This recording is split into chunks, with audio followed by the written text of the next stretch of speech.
স্পষ্ট স্থিতি অনাগত আমি বিৰোধিতা কৰিম কিন্তু বৰ্তমানৰ জনজাতিক যদি যদি অস্তিত্ব ৰক্ষাৰ স্বাৰ্থত আমি যদি সংগ্ৰাম কৰিবলৈ বাধ্য হওঁ আৰু 25 তাৰিখে যোনটো প্ৰতিবেদন দাখিল কৰিম বুলি কৈছে যদি অসম চৰকাৰে লোকচান নকৰে অসম চৰকাৰে যদি আহিব লগা 2026 চনৰ নিৰ্বাচনত বিধানসভা নিৰ্বাচনত আমি তাৰ ফাইনেল ৰিজাল্ট দিবলৈ কৰিবলৈ সাজু হৈ থাকোঁ অসম চৰকাৰ Chichi to a long live, Chichi to a long live, tribal unit long live, tribal unity long live, Mishiraga,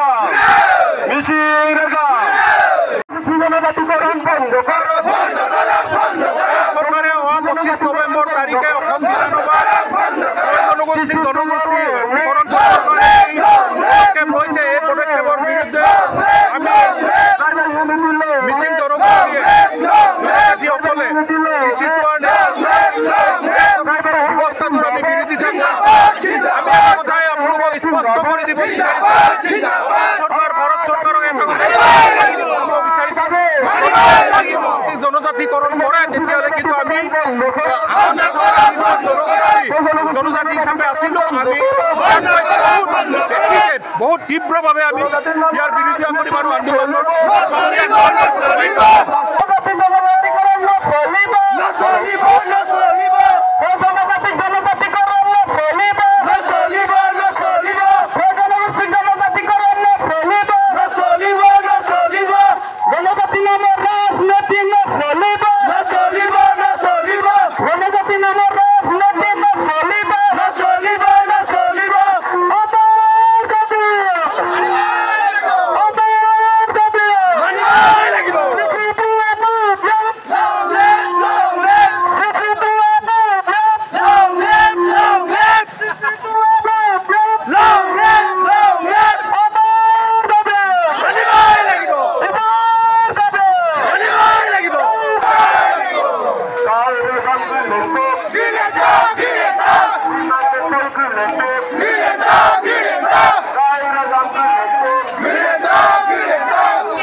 Jolly say,